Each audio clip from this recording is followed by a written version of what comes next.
Kami tu posisi malong lep. Kami sekolah jalong lep. Kami sekolah jalong lep. Nomor poralong lep. Along lep. Abdul poralong lep. Santo bos poralong lep. Santo Nomor poralong jindawat. Sampai Brahma jindawat. Rengana negeri jindawat.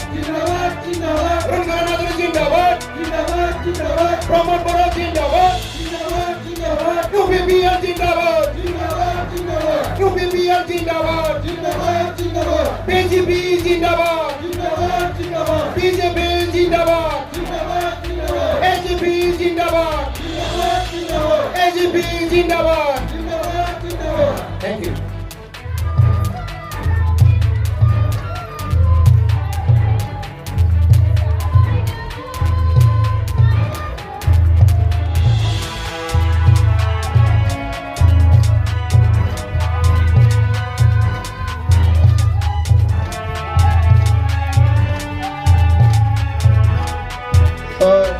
प्राइमारिनि मुं गाबज्रिनाय लोगो लोगो जाय बिथांमोना जोंनि दोलोआव बा UPPL दोलोआव जयेन जानो होननानै फैनाय बे बिथांमोनखौ नैबे जोंनि सिगां फारसे आवगायबोनानै थाफैनो थाखाय खावलायहरबाय।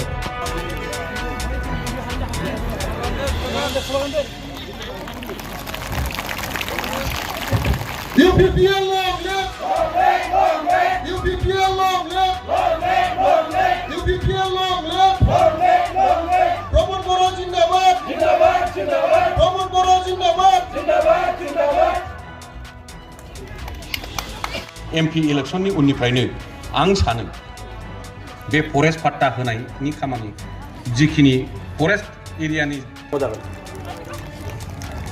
फरेस्ट जितु पाट्टा বুলি जितु কৈছে অকল পাট্টা পোৱাৰ কথা নহয় এই ইয়াৰ সুবিধা হা সুবিধাটো কি হয় নহয় এই কথাটো আপোনালোকক বুজাবলগীয়া নাই দক্ষিণ অঞ্চলত गिबियावनो बयनिसिमबो खुलुमनाय जासिग्रोबाय। ইয়াৰ কাৰণে মই প্ৰাৰ্থনা কৰিছো। ইতিমধ্যে আমাৰ উপযুক্ত বক্তাসকলে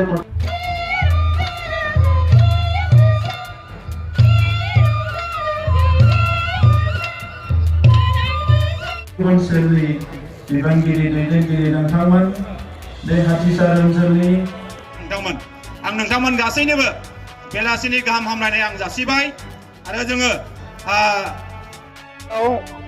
रोजा रोजा बर' आरो गुबुन गुबुन हारिनि सुबुंफ्रा फैनानै UPPL नि जि मोनसे राजनिति मेल बेवहाय बयबो बाहागो लाफैदों आरो रोजा रोजा जोंनि माखासे सोद्रोमाफ्रा गुबुन गुबुन दोलोनि सोद्रोमाफ्रा जोंनि दोलोआव दिनै जगदान जादों। मोजां मोनसे थासारि फैदों।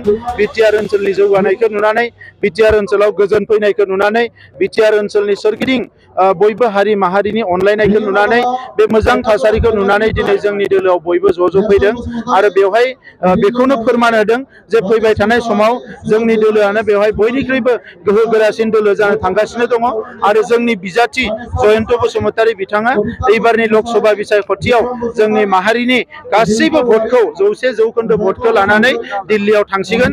थांनाय 10 बोसोराव हाग्रामा महिलारी आरो BPF नि गोरोन्थिनि थाखाय थांनाय 10 बोसोराव जोंनि एमपिखौ जों खोमाना लादोंमोन नाथाय जोंनि एमपिखौ जों फिन मोनफिननो थांगासिनो दङ। बिनि थाखायनो आं रायजो राजा बयखौबो साबायखर होदों जे बयबो खौसे जादों दिनै आरो बिथांमोनखौ बयखौबो फैगौ 7 अक्ट'आव जोंनि माहारिनि इयुनखौ नोजोर बोनानै बयबो ट्रेक्टरनि सावगारियाव भट होनानै जयन्त बसुमतारी बिथांखौ गोबां भटआव देरहाहोनो थाखाय आं बयबो खावलायदों।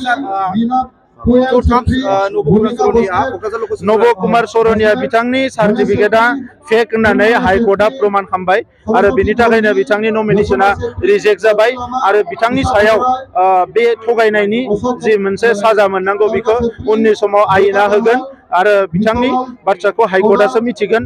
दा बिनि थाखायनो नैबे समाव जों बुंनो नागिरो जे नब सरनिया देग्लाय इलेक्शन गेलेनो मोननाय नंला। बेबायदि जेबो थासारि गैला मानोना फारसेथिं हाग्रामा महिलारी बिथांमोननि गोरोन्थि मावनाय बेफोरखौ लानानै गुबुन हारिफ्रा खौसे जादोंमोन नाथाय दिनै जोङो गासैबो हारि हारिसाखौ लानानै खौसे खामानि मावनायलाय बे थासारिया गैला आरो जोबोद मोजां थासारि फैबाय।